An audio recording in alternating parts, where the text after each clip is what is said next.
16 साल पहले जब आर्यन सिर्फ 10 साल का था, उसकी मां मीरा कश्यप का मिस्टीरियस तरीके से देहांत हो गया था।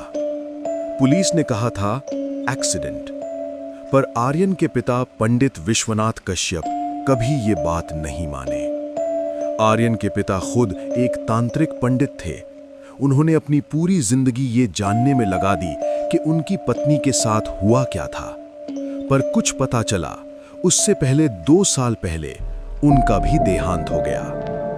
अब आर्यन के पास थे सिर्फ कुछ यादों के टुकड़े, कुछ पुरानी डायरी एंट्रीज जो उसके पिता ने छोड़ी थीं, और वो शक्ति जो उसकी मां ने उसे वरदान के रूप में दी थी।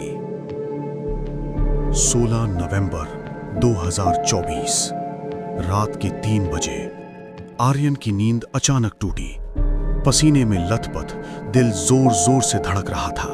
एक बार फिर वही सपना। पिछले 7 दिनों से लगातार आर्यन को एक ही सपना आ रहा था। एक अंधेरा कमरा, उसमें एक औरत की आवाज, और वो आवाज उसकी मां की थी। आर्यन बेटा, वक्त कम है, उसे रोकना होगा। 16 साल पूरे हो चुके हैं।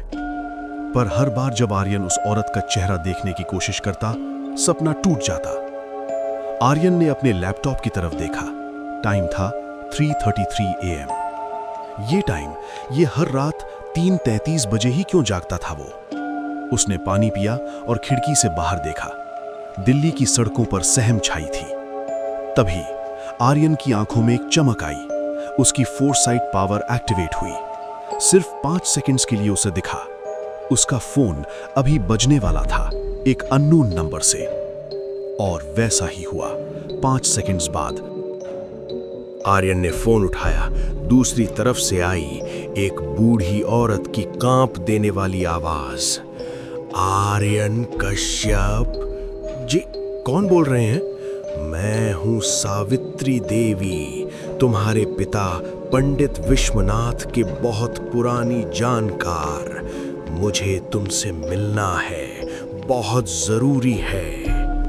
आर्यन की सांसें थम गईं। उसके पिता को गुजरे 2 साल हो चुके थे। अचानक कोई फोन क्यों कर रहा था? लेकिन आप? श्यामपुर गांव, मीरठ से 40 किलोमीटर। यहां आ जाओ कल शाम तक। तुम्हारी मां की मौत का राज यहां है, और अगर नहीं आए तो बहुत देर हो जाएगी। फोन कट गया। आर्यन के हाथ कांप रहे थे।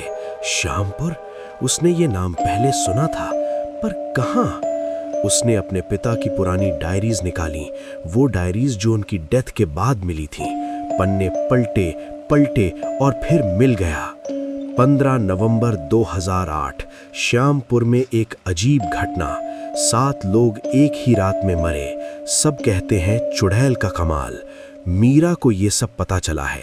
वो कहती है उसे वहां जाना है। मैंने मना किया, पर वो नहीं मानी।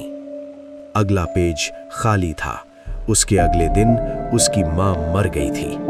आर्यन का दिल बैठ गया। क्या उसकी मां की मौत श्यामपुर से जुड़ी थी? अगला दिन 17 नवंबर आर्यन ने अपने ऑफिस में छुट्टी ली और निकला श्यामपुर की तरफ। उसका दिल कह रहा था मत जाओ, पर दिमाग कह रहा था ये एक मौका है सच्चाई जानने का। रास्ता कठिन था। मेरठ के बाद हाईवेज खत्म हो गए। कच्ची सड़कें शुरू हुई। गांव एक के बाद एक सूने, वीरान। शाम के 5 बजे आर्यन श्यामपुर पहुंचा। गांव बिल्कुल मृत सा लग रहा था। कोई दिखता नहीं था सड़कों पर। घर थे, पर जैसे सब बंद, कोई रोशनी नहीं। आर्यन ने अपनी गाड़ी एक पुराने मंदिर के पास खड़ी की और बाहर निकला। तभी उसकी फोरसाइट फिर से एक्टिवेट हुई। 3 सेकंड्स के लिए उसे दिखा एक छाया उसके पीछे तेजी से आती हुई। आर्यन झटके से पीछे घुमा, पर कुछ नहीं था। आपको तो भविष्य दिखता है ना? एक आवाज आई। आर्यन ने देखा एक 70 साल की बूढ़ी औरत लाठी के सहारे उसकी तरफ आ रही थी। आप सावित्री देवी? हाँ बेटा, चलो मेरे साथ, वक्त कम है। सूरज ढलने से पहले तुम्हें सब बताना होगा। सावित्री देवी का घर गांव के आखिरी कोने में था। अंदर जाते ही आर्यन को एक अजीब सी गंध आई, जली हुई लकड़ी और कुछ और भी। सावित्री ने दिया जलाया और आर्यन को बैठने को कहा। तुम्हारी माँ मीरा, वो बहुत बहादुर थी। उसने वो किया जो कोई नहीं कर पाया। क्या किया था माँ ने? 16 साल पहले इस गांव में एक चुड़ैल का आतंक था। नाम था उसका कात्यायनी। वो हर 16 साल में एक साधना करती थी। उस साधना में 7 निर्दोष लोगों की बलि देती थी। तुम्हारी माँ ने उसके राज पता कर लिए थे। वो यहां आई थी उसे रोकने। आर्यन के रोंगटे खड़े हो गए। पर माँ तो... हाँ, मीरा हार गई। कात्यायनी ने उसे मार दिया। पर मरते वक्त मीरा ने एक मंत्र पढ़ा।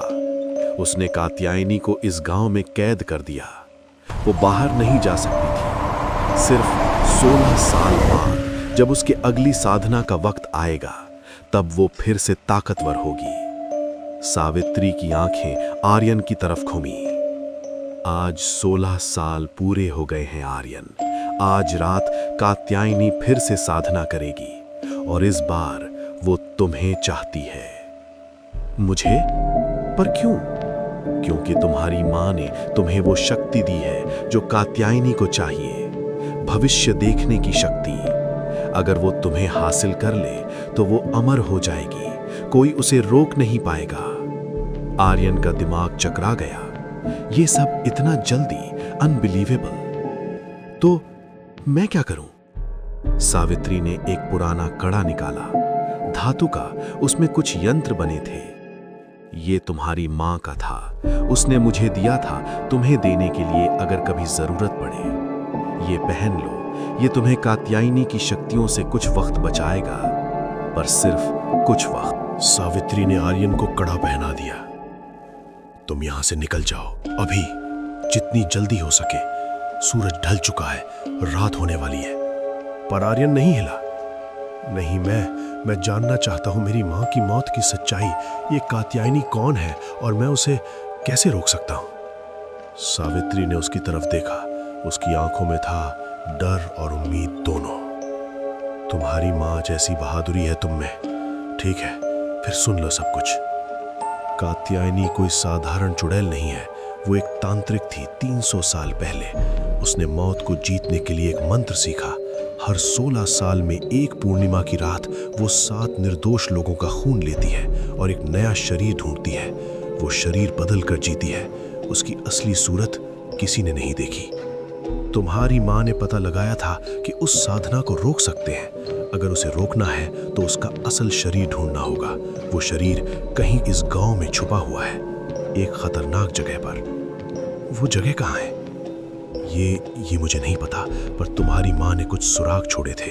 वो सुराग कात्यायनी की हर छाया में छुपे हैं। हर जगह जहां वो रही है, हर रूप जो उसने धारा है, तुम्हें उन्हें ढूंढना होगा। तभी बाहर से आई ये चीख, तेज, डरावनी, कंपा देने वाली। सावित्री का चेहरा पीला पड़ गया। वो आ गई। तुम्हें जाना होगा अभी।